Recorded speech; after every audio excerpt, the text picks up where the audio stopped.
guys, this is Alea Jen and welcome back to my YouTube channel. So for today's video, ano nga ba yung mga ayaw ko dito sa bahay ng amo ko. So ngayon guys, kaka-renew ko lang, 'di ba? 3 months pa lang ako mula nung nag-renew, and parang yung amo ko ngayon nagsisimula na siyang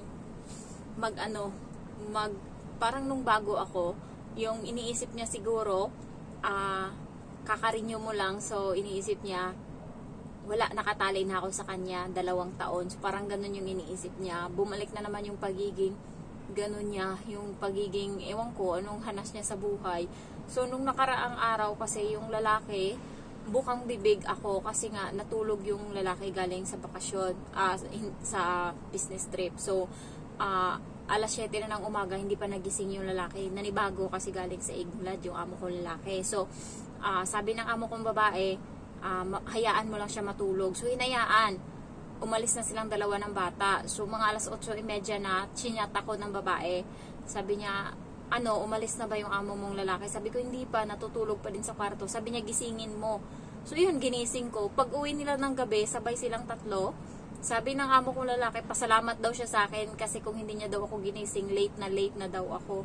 So yun yung simula. Parang inaano ng babae na bakit hindi siya yung pinasalamatan ng amo kong lalaki kasi siya yung nagpagising, bakit ako? So sabi ko sa lalaki naman, inutusan ako ni ma'am, nagisingin ka. Sabi ko, pero nagsimula doon yung parang na naman yung amo kong babae, may saltik na naman.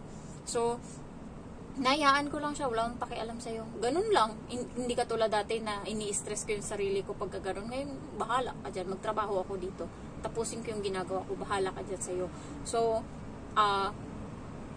ano nga ba yung mga ayaw ko dito? Ayaw ko dito yung, unang-una, syempre sa pagkain, yung binibigay lang sa akin is sardinas, noodles, tapos, chicken wings. Yan lang. Ako na bahala sa buhay ko kung anong gusto kong gawin. So, kaya na yung pera ko, naglalaan ako ng siguro mga $100 para sa isang buwan ko na pagkain. Ayan, sa mga gulay-gulay na binibili ko, prutas, itlog, ganyan. So, next, ayaw ko dito is late na ako natatapos. So, hindi uso sa kanila yung maaga natutulog dito. Kahit may pasok yung bata, alas 10 pa din yan ng gabi matutulog. So, ang tapos ko niyan, tinatanong ako ng iba bakit daw ang tagal ko matapos. Kasi marami yung mga plato na huhugasan mo pa sa kusina, tas mga lutuan, and then asikasuhin mo pa yung bata, may mga ipapautos pa sila sa'yo, magtatapon ka pa ng basura, mag-ano ka pa, lahat-lahat. So kaya minsan 11:30 na ako natatapos, and yung gising ko sa umaga 5:30 to 5:45 kasi yun yung time na magluluto ako para sa bata kasi nagbabaon yan siya para sa school. So, malalaman yan talaga nila pag wala na ako dito kung gaano kahirap yung buhay. So, ngayon, hindi pa nila ramdam, pero hindi nila alam yung plano ko na March nga, lalayas na ako dito. So, February ako magbibigay ng 1 month notice. Ayan. So, next na pinakaayaw ko dito is palabintang. So, hindi ako yung may gawa, pero ako yung anuhin.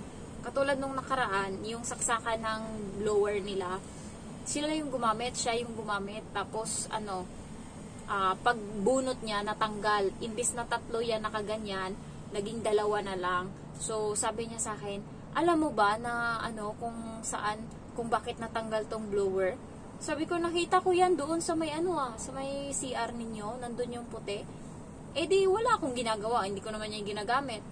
So, parang napahiya siya ba? Bakit ako yung tatanungin? Ikaw yung nagbunot ng blower doon. Ikaw yung nagbunot nun sa saksakan. So, bakit ako? Kasi hindi naman yan dapat doon nakalagay yung blower. Dito yan sa harap. So, yun, siya. Parang napahiya siya. Nasabi ng amo kong lalaki, siya yung may kasalanan yan kasi siya yung nandoon. Bakit ako yung tinatanong? I-day off ko yun. Yun yung nasa utak ko ba? So, yung hindi mo dapat iniintindi, ipapaintindi, ipapaako sa'yo. Ganon sila. Hindi sila tumatanggap ng mali, ganyan. So,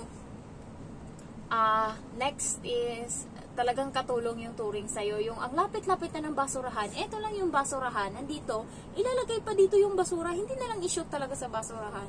Antayin ka pang anuhin mo talaga yan, tanggalin. So, yan, isa yan. Next is, naiinis ako kapag yung tatanungin mo, tapos ang tagal-tagal mag-desisyon, inaabot ng 2 minuto. Ayoko nang ganun.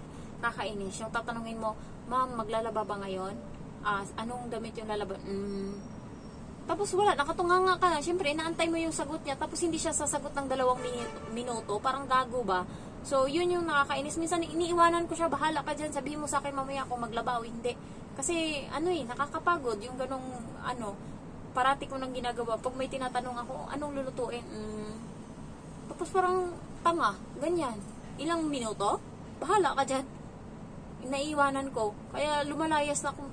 Tapos sasabihin niya sa akin mamaya, ano na lang, ganito yung lutuin. Yan naman pala. Bakit ang tagal-tagal pa? Yan. Next, pinakaayaw ko dito. Nainis ako kapag parati akong nagpaparequest ng mga kulang sa bahay tapos hindi ako pinapakinggan. Halimbawa, sasabihin ko, bumili ng ganito, 2 weeks pa lang bago maubos yan. Sobra kalahat. Mga 1/4 pa siguro or basta siguro mga ganyan yung laman ng mga halimbawa sabon o kaya panghugas. Sasabihin ko na 3 linggo na ang nakaraan, hindi pa rin binibilhan.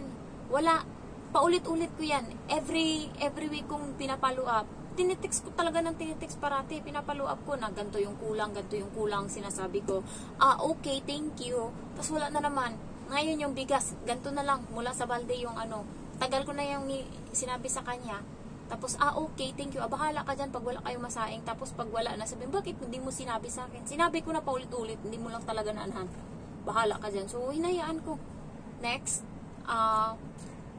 ayoko dito. Ayoko pa. Yung bata. Siyempre, ngayon, parang ayoko na talaga mag-alaga ng bata. Sige na, trauma na ako. Pag uwi ko ng probinsya, iniwasan ko muna yung pamangkin ko. Kung dati siya yung gusto kong kasama ngayon, pwede pagpahingain mo muna ako sa pag-alaga ng bata. Parang nasagad ako, napagod ako sa pag-aalaga ng bata dito sa Hong Kong. So parang, pwede, wag muna. Parang talagang na-trauma ako. Parang pag-aalaga ng bata, parang pwede wag muna. Ganun ako doon. Pahingain mo muna ako. Kasi yan yung ginagawa ko doon. Puro pasensya yung ginagawa ko doon sa sa Hong Kong. And then next, yung ko dito, ayaw ko pa is yung hindi niya na ginagalang yung oras ng pahinga ko ngayon. Halimbawa, 2:00 dapat yung tulog ko. Ang ginagawa niya, anong oras na, tsaka pa yan siya magpasasabi. So, minsan 2:30, tsaka na ako natatapos ng gawa. Dapat, tulog ko yun 1 hour dapat yung tulog ko, nagiging 30 minutes na lang. So, ginagawa ko, binibilis-bilisan ko yung ginagawa ko ngayon para kahit papano, may pa ako magpahinga. Tapos, nakasimangot pa siya. Nakikita niya siguro sa CCTV, nagsi-cellphone ako. Wala akong pakialam. Siyempre, anong gusto niyang gawin ko? Puro trabaho lahat. Puro na nga trabaho ginagawa ko. Hindi naman ako katulad ng ibang katulong. Ang dami-dami kong ginagawa. So, hindi ko alam, nakasimangot siya, ganyan. Kaya wala akong pakialam sa kanya. Nahiyaan ko siya sa buhay niya. Hindi naman siya nagre-reklamo. Inantay ko lang na magreklamo siya sa akin na ganto-ganto. So, wala naman. Ang dito sa akin is kapag holiday ko din, nagtatrabaho pa din ako pag uwi. Tapos parang insulto sa kanya nung nakaraan. Naabutan niya ako nung Sabado na kaya wala akong vlog nung Linggo kasi nung Sabado ng gabi, naglalaba ako, dumating sila. So, 8:00 na yun mahigit, naglalaba ako doon sa So, ang day off ko dapat, ginagamit ko sa paglalaba ng damit ko na dapat, kung payagan niya lang ako gumamit ng washing. Yan talaga. Kaya walang magtatagal dito nakatulong pag alis ko. Kaya yung nagsasabi dyan na kayo yung pumalit dito sa akin, manahimik kayo, baka hindi nyo kayanin to dito. Maliban na sa yung mentally stress ka dito sa bata kung hindi ka marunong. Buti na lang healthy tong utak ko, tsaka matapang ako. Kahit nandyan yung amo ko, talagang lumalaban ako sa bata para hindi mamihasa ba. And the next, sabihin na natin gusto nyo mag-renew dito, wala kayong matinong pagkain. Yung pagkain nyo sa umaga, tinapay na tig 5 piso sa atin, 1 piraso. Yan lang yung ipakain sa'yo sa umagahan. Next mo na kain tanghalian. Nung bago ako, wala pa yung pakialam sa akin kung kakain ako hindi sa tanghalian. Kaya himatay ka na, wala ka silang pakialam. Kaya kung bago ka dito, tapos wala ka ding antayin mo siyang bigyan ka ng pagkain, huwag kang umasa. Dito sa kanya, wala siyang pakialam kung kumain ka o hindi. Ang importante sa kanya, mabusog siya. So, wag na kayo dito. Pumili na lang kayo ng iba. Sa bata pa lang, sa kanya, lalo pag pinagsisilosan ka, maano yung buhay mo dito. Buti na lang talaga, maano lang talaga yung ko, matapang lang ba. Tapos, tawag nito, lahat-lahat kasi kanya, sa'yo dito. So, sabihin na nating hindi siya ganun kahirap, pero ano ka talaga, bugbog sa trabaho, tapos ganyan. Kaya, wag na, nahihiya ako na i-refer kayo dito kung aalis ako, kasi nga, baka magreklamo kayo at mag-break kayo ng kontra, kasalanan ko pa. Hayaan nyo siyang maghanap ng sariling kanya. So, thank you for watching and I love you all. Bye-bye.